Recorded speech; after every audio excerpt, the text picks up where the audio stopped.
Quero convidar você a abrir sua Bíblia no livro de 1 Reis, capítulo 18, no versículo 20. 1 Reis, capítulo 18, versículo 20. Pode ficar sentado mesmo com muita reverência no seu coração. Nós vamos ler 20 versículos, né? Então, para ficar mais fácil aí dos irmãos acompanhar a leitura. 1 Reis, capítulo 18, a partir do versículo 20, nós vamos ler até o 40. A palavra diz assim: Então Acabe convocou todos os filhos de Israel e reuniu os profetas no monte Carmelo. Então Elias se chegou a todo o povo e disse: Até quando cocheareis entre dois pensamentos?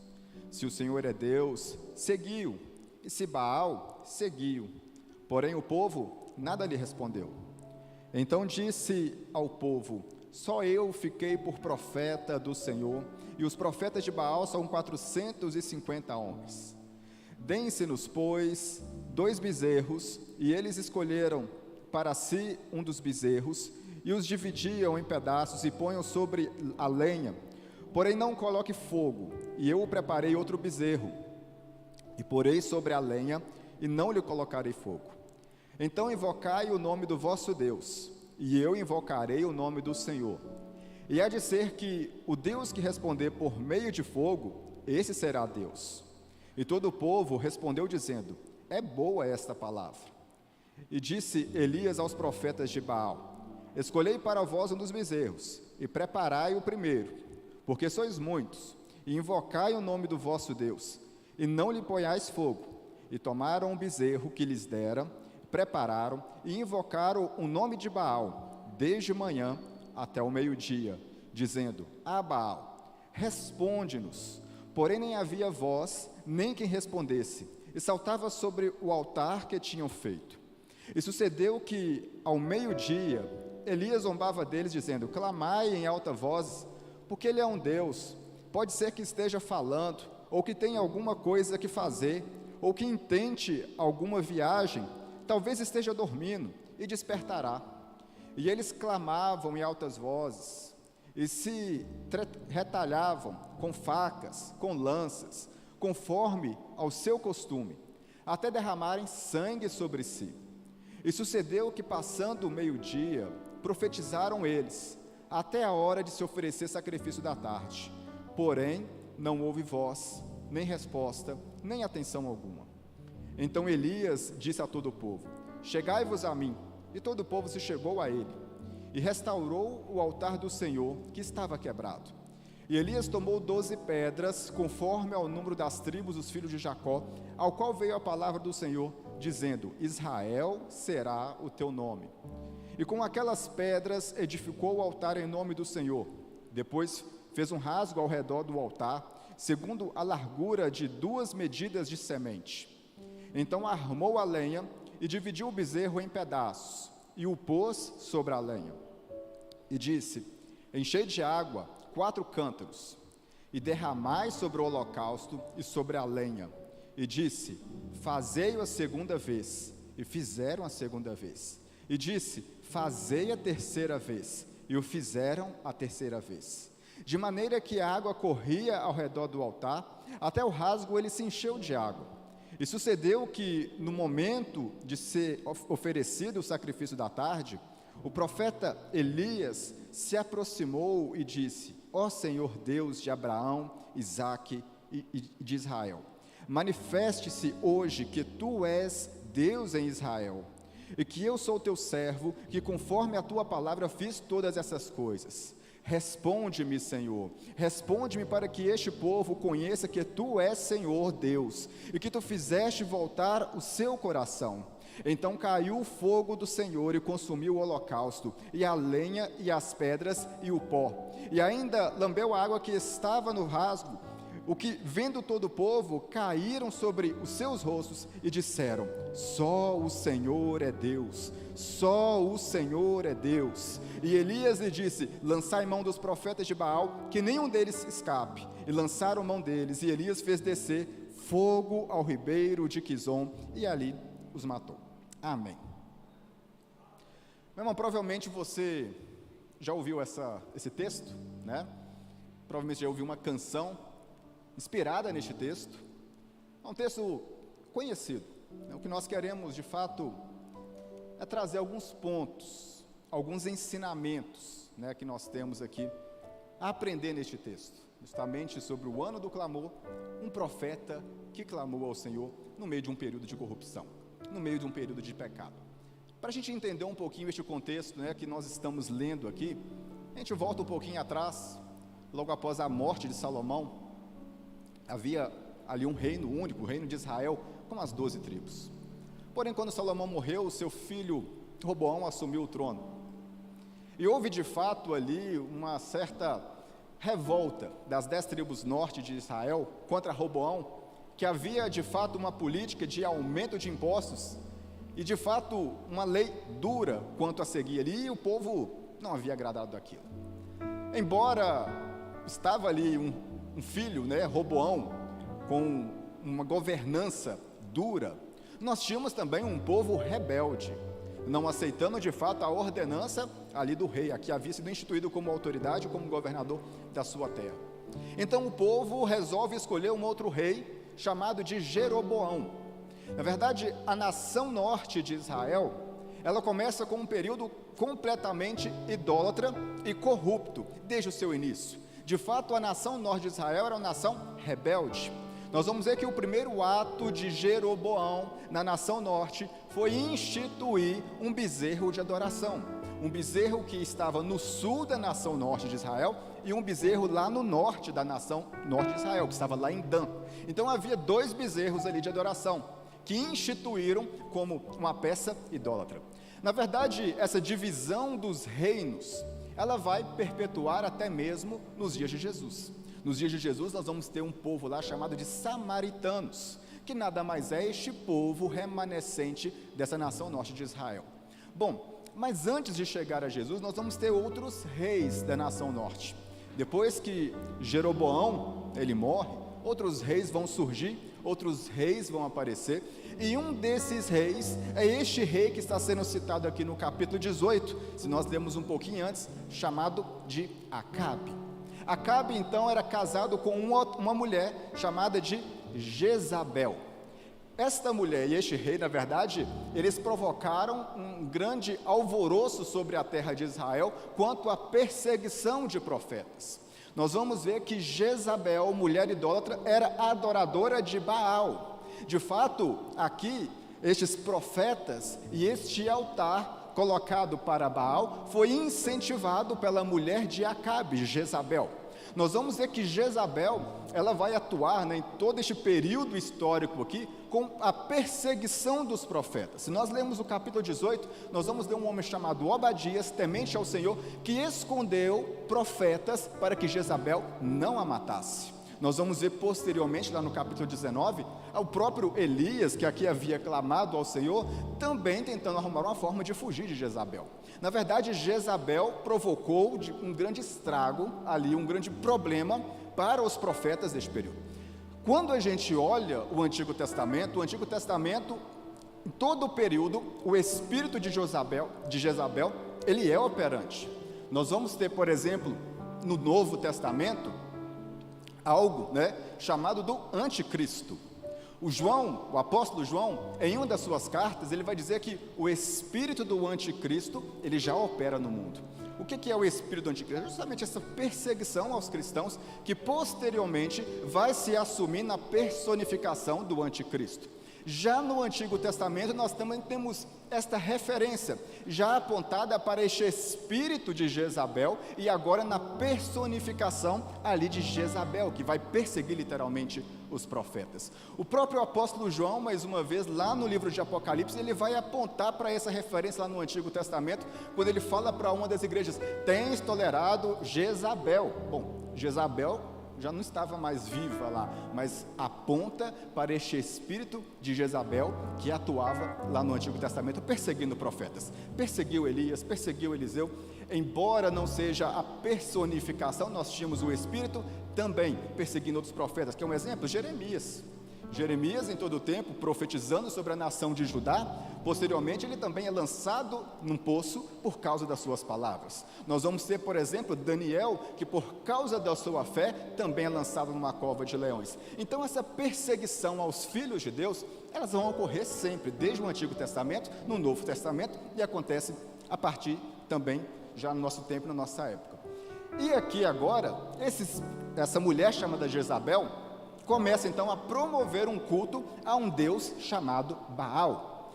Baal então é uma figura muito comum aqui no Antigo Testamento, e quando fazemos a leitura, o que é isso, né? Baal na verdade é uma divindade que era ali cultuada pelos fenícios, ligado de fato a uma cultura de reprodução, uma cultura de, digamos, de prosperidade. Era muito adorado, principalmente em épocas de primavera, porque havia fartura de alimentos voltado à questão agrícola, e também está muito associado à figura também de uma outra deusa chamada Astarote, que é muito comum nós vermos essa figura no Antigo Testamento, o povo levantando altares para Astarote. Astarote e Baal, então, são figuras comuns. Astarote também está ligado à reprodução, Baal também está ligado a essa prosperidade, a essa fartura, né, de alimentos, de filhos, enfim. Então havia aqui de fato acontecendo no meio deste povo também cultos, até mesmo voltado para a imoralidade sexual, para a idolatria, em vários pontos e vários aspectos. Com isso então, nós podemos ver que essa nação norte de Israel estava completamente descaracterizada. É isso que a gente pega como referência, conforme vai dizer o versículo 19, agora manda reunir a mim todo Israel, todo o Monte Carmelo, como também os 450 profetas de Baal, e os 400 profetas de Azerá, que comem da mesa de Jezabel. Mas não sabe o que a gente vê aqui? Que no contexto de Elias, que no contexto também da igreja, nós estamos vivendo em um tempo, em um momento de uma geração que está cheia do pecado, que está descaracterizada. O que estava acontecendo com a nação de Israel aqui, é que essa nação já não se assemelhava mais àquela nação que adorava um Deus verdadeiro. Havia deixado o Deus verdadeiro para adorar Baal, um Deus de barro, um Deus de mentira, um Deus que não fazia nada. Na verdade, quando nós pegamos aqui, esta geração e este povo havia perdido a sua identidade, por causa do pecado, por causa da imoralidade, por causa da idolatria, por causa dos desejos do seu ego, havia perdido a marca de um povo escolhido. Olha, quando a gente pega neste contexto, nós podemos dizer e podemos afirmar, meu irmão, que o pecado, ele tira a marca de Deus nas nossas vidas. Olha, quando a gente olha e faz a leitura, por exemplo, lá de Neemias, lá do livro de Esdras, que aquele povo que já havia passado pelo cativeiro e havia andado distantes dos caminhos do Senhor, aquilo que também já não parecia mais ser o povo escolhido de Deus por causa do pecado, aquilo que Esdras e Neemias vai apontar para este povo: olha, é necessário vocês se arrependerem e deixar de fato o pecado. Sabe, quando a gente pega aquilo que o pecado provoca nas nossas vidas, ele distorce a imagem de Deus que há em nós. Foi o que aconteceu com Adão, foi o que aconteceu com este povo, foi o que estava acontecendo com a nação de Judá. Talvez o primeiro ensinamento que nós pegamos com este texto aí no versículo 19, é que o pecado, ele nos descaracteriza. O pecado tira a marca de Deus que há em nós. O pecado de fato, ele muda, ele transforma a nossa imagem para algo ruim, para algo mal, algo que de fato está ou que nos faz distantes daquilo que é Deus nas nossas vidas. Este povo e esta geração, já não havia mais aqui uma geração de profetas do Senhor, já não havia mais aqui uma geração de profetas que clamavam e buscavam o nome de Deus, mas o que estava havendo aqui era uma geração de adoradores de um Deus falso, de um Deus de barro, por causa do pecado.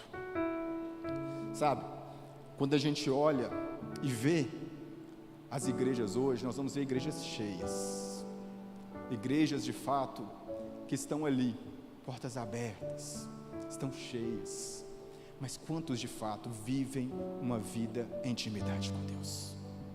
Muitas vezes nós queremos viver no nosso comodismo, queremos viver de fato recebendo tão somente as bênçãos do Senhor, que é o que exatamente está no versículo 21. No versículo 21, o profeta Elias, ele questiona, olha, chegou a todo o povo e disse, até quando vocês vão estar nessa de dois pensamentos? Até quando vocês vão pensar se é o Deus de Israel ou Baal? Até quando cocheareis? Se o Senhor é Deus, seguiu. Se Baal é Deus, segui Baal. Porém, o povo nada respondeu. Sabe, nós vivemos tempos em que os cristãos, eles estão cheios de opiniões, sabe? Nós estamos em ano eleitoral. Em outubro nós vamos ter eleição aí. O que vai ter de crente brigando por causa do político A e por causa do político B. O que vai ter gente ficando aí com raiva de alguém da sua família, porque o fulano votou em ciclano, porque aconteceu isso e por que daquilo. O que vai ter de gente brigando por causa de político não vai ser brincadeira, sabe? Defendem o político a unhas e dentes. Não, esse aqui faz isso, esse aqui faz aquilo, esse aqui fez aquilo outro, e pronto, e defende o político A, defende o político B, enfim, mas estão vazios. Sabe por quê? Pergunta se tirou um tempinho para falar de Jesus. Não? Põe mais fé, põe mais esperança naquilo que o político A pode fazer, naquilo que o político B pode fazer, mas não estão dispostos a falar do nome de Jesus, aquele que pode fazer a mudança, somente aquele que pode mudar de fato.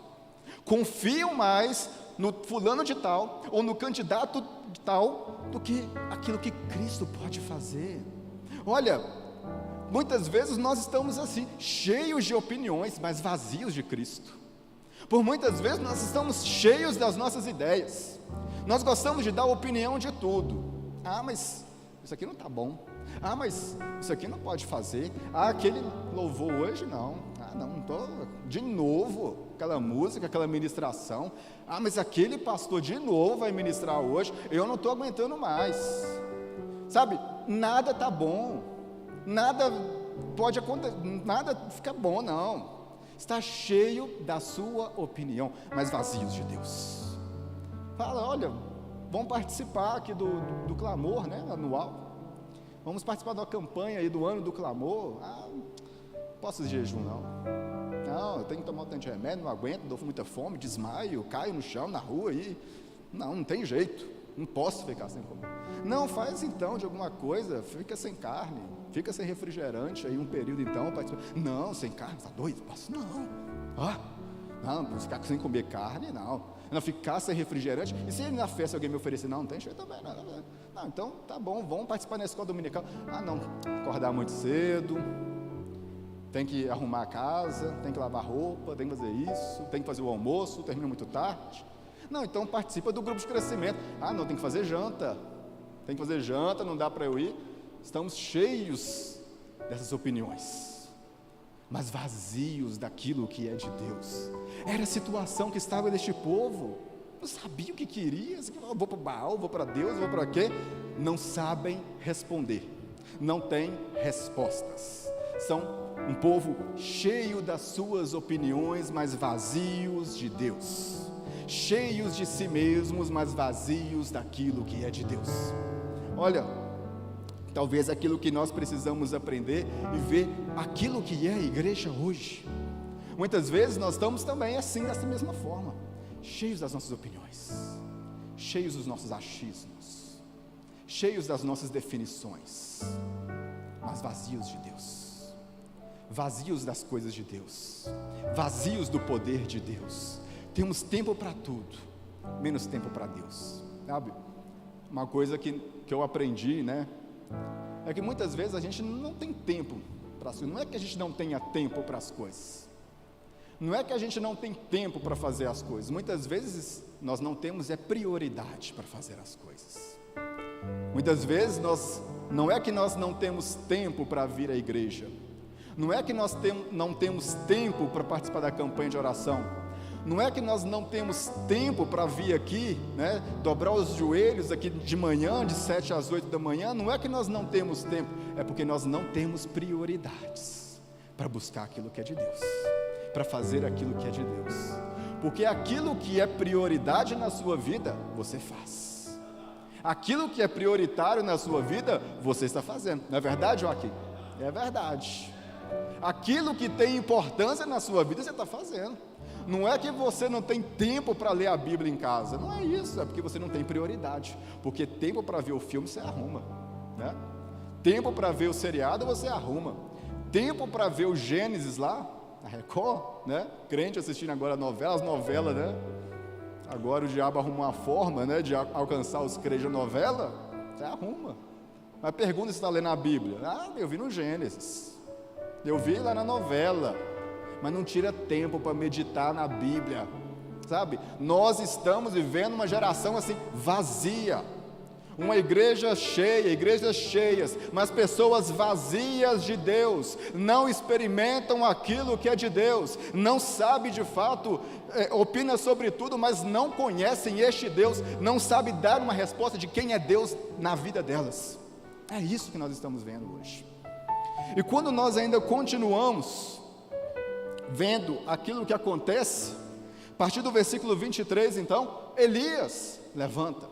Elias então faz um desafio: olha, se vocês acham que Baal é Deus, pega esse bezerro então, pega esse bezerro, parte ele aí e comece a clamar a este Deus. Porque eu vou pegar outro bezerro agora, e vou partir também, e vou clamar, meu Deus, vou clamar ao Senhor. Aquele então que descer fogo do céu, é o Deus verdadeiro. Nós sabemos o desfecho, mas sabe o que nós aprendemos aqui, meu irmão? Que olha, em meio a uma geração de pecado, Deus levantará profetas para confrontar o pecado. Em meio a uma geração de pecado, Deus levantará pessoas para clamar a Ele.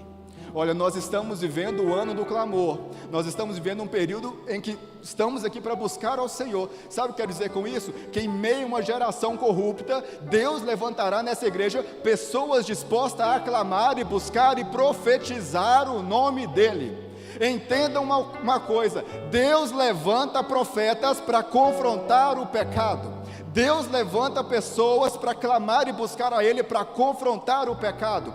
Deus levantou Elias para confrontar uma geração de profetas falsos. Deus levantou Elias para confrontar Jezabel. Olhamos no decorrer da Bíblia, Deus levantou Natã para confrontar o pecado de Davi.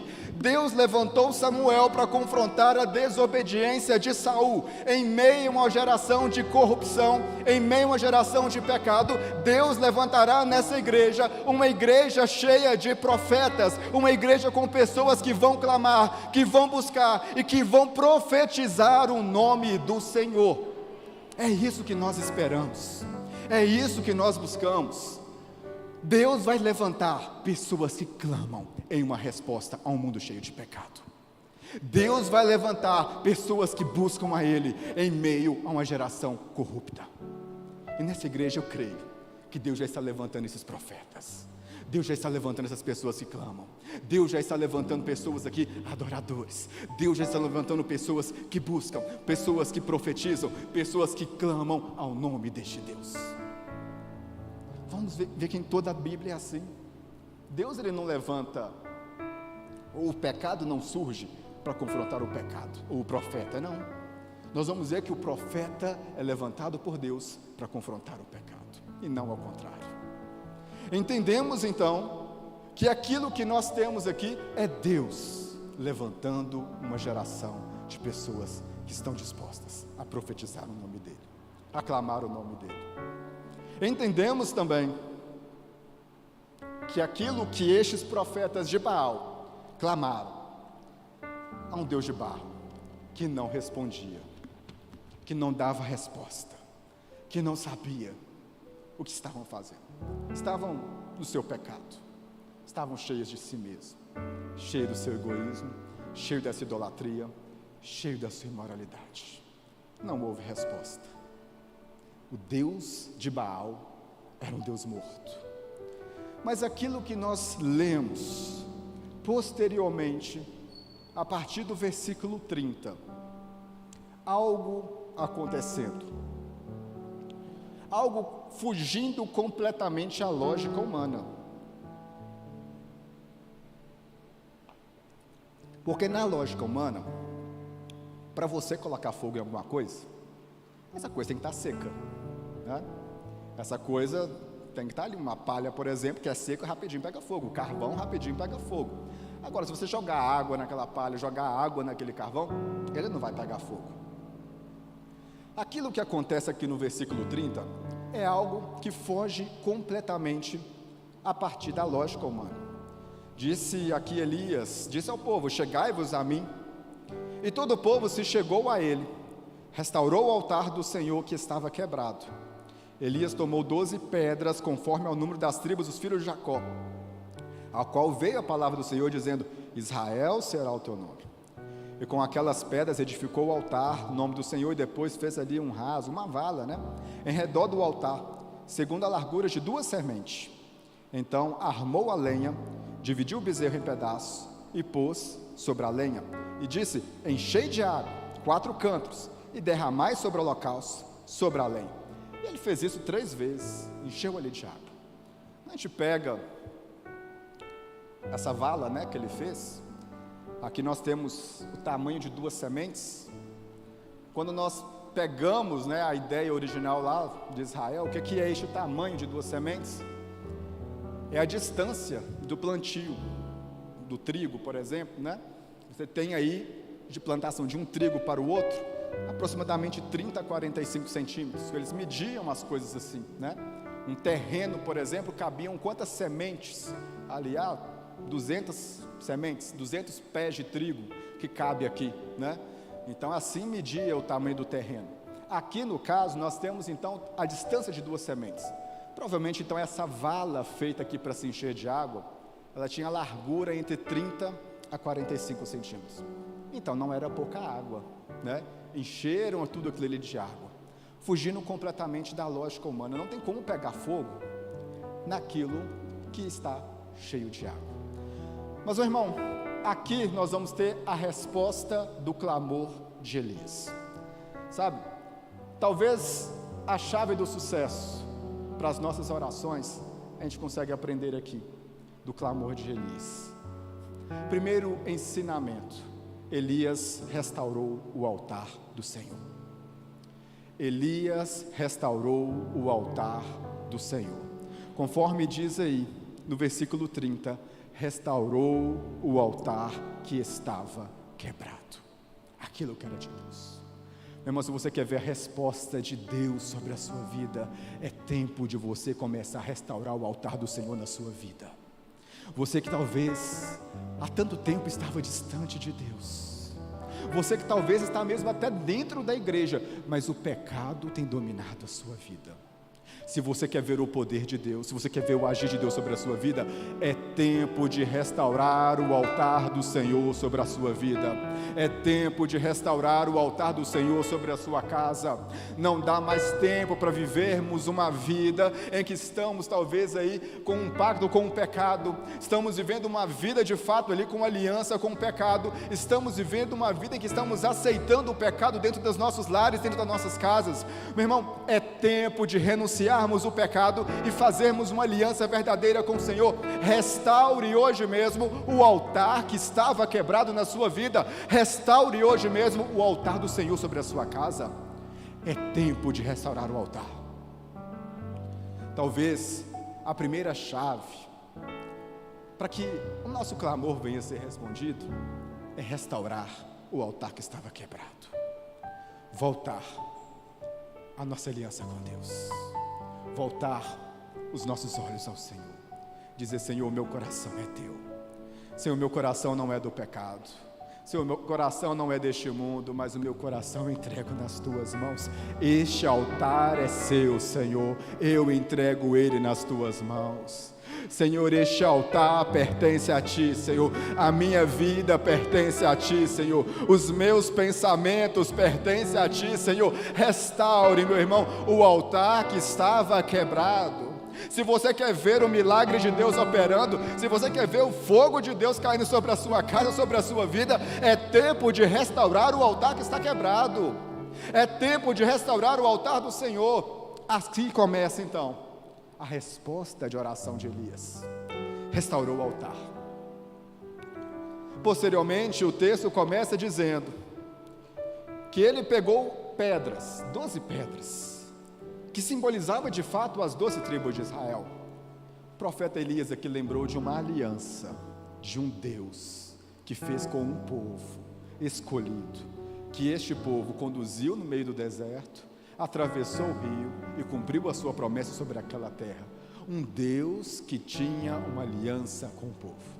Meu irmão, talvez você está vivendo uma vida solta. Estou aqui na igreja, mas você não está lembrando da aliança que você tem com Deus.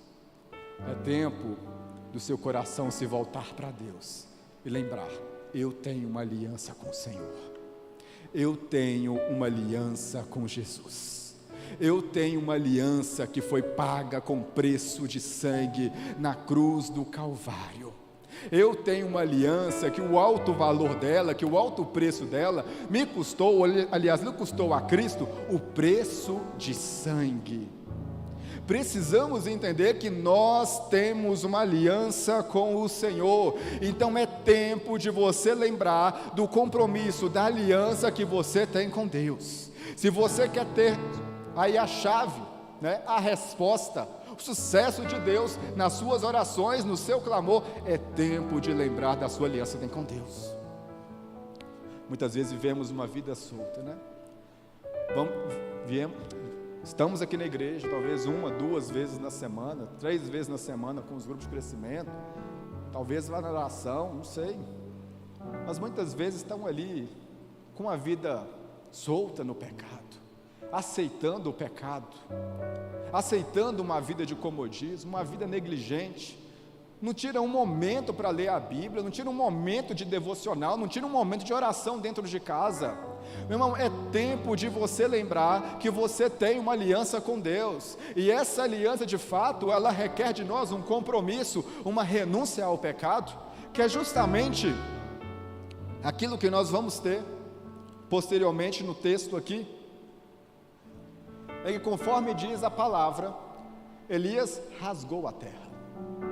Elias então rasgou a terra ali, para que viesse encher a água. Mas antes de encher a água, vamos falar sobre rasgar a terra. Olha, quando a gente volta lá para o Gênesis, nós temos aqui agora uma tipificação do processo da cruz sobre as nossas vidas. Quando voltamos lá para o Gênesis, lemos que do barro, que do pó, formou o homem. Sabe, se nós queremos ver o poder de Deus sobre as nossas vidas, se nós queremos ver o poder de Deus sobre as nossas casas, se nós queremos ver o poder de Deus sobre as nossas famílias, é tempo de rasgar o velho homem, é tempo de mortificar essa carne que foi feita lá do barro, que foi feita do pó. É tempo de fato de mortificar o velho eu. É aquilo que Paulo vai dizer: já estou crucificado com Cristo, agora vivo não mais eu, mas Cristo vive em mim. Meu irmão, isso precisa ser uma realidade sobre as nossas vidas. Se nós queremos receber o poder do Espírito, se nós queremos receber a presença de Deus sobre as nossas vidas, se nós queremos ser cheios do Espírito Santo sobre as nossas vidas, é tempo de mortificar essa carne. É tempo de renunciar essa carne, é tempo de crucificar o velho homem, é tempo de fato de estarmos crucificados com Cristo, porque agora já não vivo mais eu, mas Cristo vive em mim. Porque somente vamos ver que após ter rasgado aqui a terra, após a tipificação da morte do velho homem, é que se encheu de água, sabe? O Espírito Santo vai descer sobre a sua vida a partir do momento em que o velho homem morrer. O Espírito Santo vai descer sobre a casa a partir do momento que a velha natureza morrer. O Espírito Santo vai encher a sua vida a partir do momento em que a velha criatura morrer. É tempo de mortificar o velho eu, o velho homem, para para que Cristo se manifeste sobre as nossas vidas e que o Espírito Santo se derrame sobre nós. Meu irmão, se você quer ser cheio, é tempo de mortificar esse velho homem, é tempo de nos enchermos com a presença do Espírito. Derrama água, encha de mais água, derrama mais. Olha, a lógica humana não faz sentido algum, mas aqui o que estava em jogo não era a lógica humana, o que estava aqui de fato era a lógica de Deus e o poder de Deus. Quando o Espírito Santo é derramado sobre as nossas vidas, nós vemos o milagre de Deus operando em nós. Quando nós vemos o Espírito Santo sendo derramado sobre as nossas vidas, vamos ver o milagre de Deus sobre as nossas casas, vamos ver o milagre de Deus sobre as nossas vidas. Fogo cairá do céu, porque seremos cheios do poder de Deus. Se você quer ser cheio, meu irmão, é tempo de renunciar às nossas vontades, para que o Espírito Santo nos encha com seu poder. É tempo de ser cheio do poder de Deus. É justamente aquilo que Jesus vai falar para Nicodemos. Olha, aquele que nasce da carne é carne, Nicodemos. Você nascer de novo do ventre da sua mãe é carne, Nicodemos. Mas se você quer herdar o reino de Deus, se você quer experimentar os milagres de Deus, se você quer experimentar o poder de Deus, é preciso nascer da água e do Espírito. Para ser cheio do poder de Deus, encha do Espírito Santo, receba do Espírito Santo, receba do poder de Deus. É tempo de renunciar às nossas vontades, para que assim nós vamos ver Elias também, conforme vai discorrer o texto, colocou a lenha deste altar em ordem. Meu irmão, algumas coisas nas nossas vidas precisam ser colocadas em ordem. Para vivermos uma vida com Deus, alguns pontos nas nossas vidas é necessário estar em ordem. Sabe? Muitas vezes coisas simples, coisas básicas do dicionário cristão, sabe? O beabá do cristão. A gente vai falar, comprou, paga. Cuidado com as suas vestes, cuidado com as suas palavras, cuidado com a língua. Vários pontos das nossas vidas precisam ser colocados em ordem, sabe? O cuidado da sua família, o cuidado com a sua casa, o cuidado da maneira como você trata a sua esposa, o seu marido. Alguns pontos da nossa vida cristã, da nossa caminhada cristã, precisa ser colocado em ordem, para que a gente experimente também o poder de Deus e o milagre de Deus, sabe? Muitas vezes a gente quer ver o marido convertido, ou a esposa convertida, mas talvez nós tratamos mal os nossos entes das nossas casas. Muitas vezes nós queremos ver os nossos filhos convertidos, mas o que a gente sabe somente falar é mal da igreja, mal do pastor. Mas por que esse filho vai para essa igreja? Para que esse filho vai lá ouvir esse pastor? Só fala mal, sabe? A gente precisa colocar alguns pontos das nossas vidas em ordem, para que a gente veja o milagre de Deus. E assim, Elias edificou o altar do Senhor. E sabe o que aconteceu depois disso? Conforme diz o texto então. Conforme diz o texto, Elias, após fazer tudo isso, restaurou o altar, lembrou da aliança, edificou o altar do Senhor, rasgou a terra, colocou ali a lenha em ordem e derramou água. Depois disso, Elias começou a clamar, clamou ao Senhor: responde-me, Senhor, responde-me, para que este povo conheça que Tu és Senhor e que Tu fizestes voltar o seu coração. Então caiu o fogo do Senhor e consumiu o holocausto, e a lenha, e as pedras, e o pó, e ainda lambeu a água que estava ali, naquele rasgo, naquela vala. Meu irmão, a resposta de Deus à oração daquele que clama, sabe? O que nós temos aqui é a resposta de Deus daquele homem que clamou ao Senhor, que cumpriu esses passos, sabe? Eu creio no poder da oração. Eu creio que neste ano vidas que estão se propondo a se entregar no altar do Senhor, a se entregar na presença do Senhor, a mudar a sua vida na presença de Deus. Ao chegar ao final deste ano, vão ver a sua vida transformada, vão ver a sua casa transformada, vão ver a sua história transformada, porque eu creio no poder da oração. O que dizer da oração de Ana, que clamou a Deus por um filho e Deus atendeu a sua oração? O que dizer da oração de Jabes, que clamou para que Deus mudasse a sua história e Deus atendeu a sua oração? O que dizer da oração de Gideão, de Josafá e de Ezequias, que em meio a um exército estrangeiro, estando em desvantagem, clamou ao Senhor e Deus respondeu a sua oração? O que dizer talvez da oração de Abraão, que não sabendo o que dizer para Deus, para poupar o seu sobrinho Ló, mas Deus em sabedoria infinita e conhecendo o seu coração, entendeu o seu clamor, que nem mesmo sabia como dizer a Deus. Eu creio no poder da oração, sabe? E quando eu pego esses homens aqui, todos eles tiveram uma vida íntegra, uma vida entregue, uma vida que se derramaram diante do altar de Deus. É tempo de restaurar este altar, é tempo de mortificar a carne, para que a presença do Espírito se encha sobre as nossas vidas. Quero orar por você, coloque-se de pé por um instante.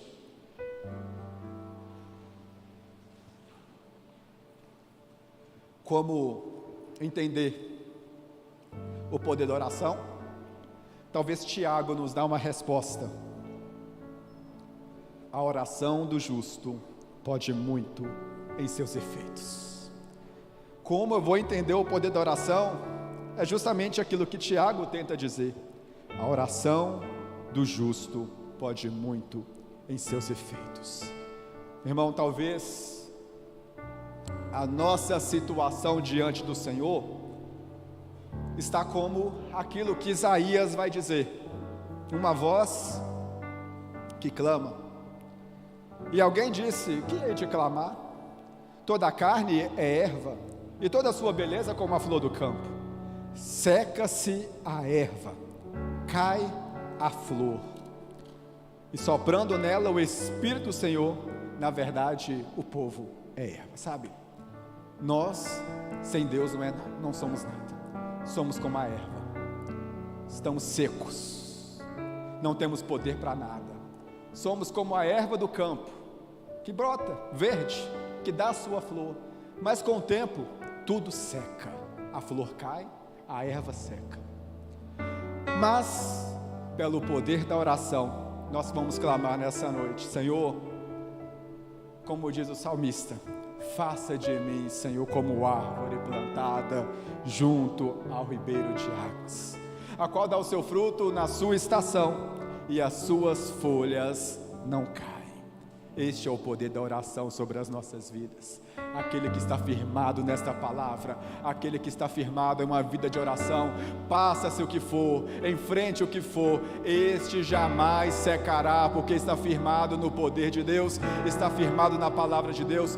Eu quero orar pela sua vida, você que chegou aqui nessa noite, talvez distante do altar do Senhor, distante da presença do Senhor. É tempo de restaurar o altar, é tempo de viver uma vida na presença do Senhor, é tempo de fato de estar aqui restaurando, lembrando de uma aliança que você tem com o Senhor. É tempo de restaurar o altar do Senhor na sua vida. Você que chegou aqui nessa noite, talvez quer fazer uma aliança com o Senhor. Você que chegou aqui nessa noite, talvez quer fazer um compromisso com o Senhor. Senhor, eu quero receber dessa aliança. Levante sua mão onde você está. Alguém aqui nessa noite quer fazer uma aliança com o Senhor e entender que somente pelo Senhor a sua vida pode ser mudada, somente pelo Senhor a sua vida pode ser transformada. Há alguém aqui nessa noite? Levante sua mão, eu quero orar por você. Quero orar pela sua vida, quero orar pela sua casa. Se há alguém aqui nessa noite, levante sua mão, nós queremos orar por você. Senhor Jesus, nós clamamos, Pai, clamamos e buscamos ao Senhor. Igreja, comece a clamar o nome deste Deus, comece a clamar o nome deste Deus e diga: só o Senhor é Deus, Só o Senhor é Deus. Meu irmão, Deus está aqui neste lugar falando a sua vida. É tempo de restaurar o altar. É tempo de viver uma vida em busca constante. É o tempo de clamar ao Senhor. Senhor Jesus, que o Senhor Deus renove sobre essa igreja, Pai, a tua graça, renove sobre essa igreja, Pai, a tua paz, renove sobre esta casa, Deus, o teu poder. Que encontra aqui, Deus, neste ano, que encontra aqui, Deus, nessa igreja, profetas, Deus, dispostos, Deus, a clamar, a buscar ao Senhor. Que encontra aqui neste lugar, Deus, crentes, Deus, verdadeiros, que vivem um compromisso sincero, que vivem uma aliança verdadeira com o Senhor.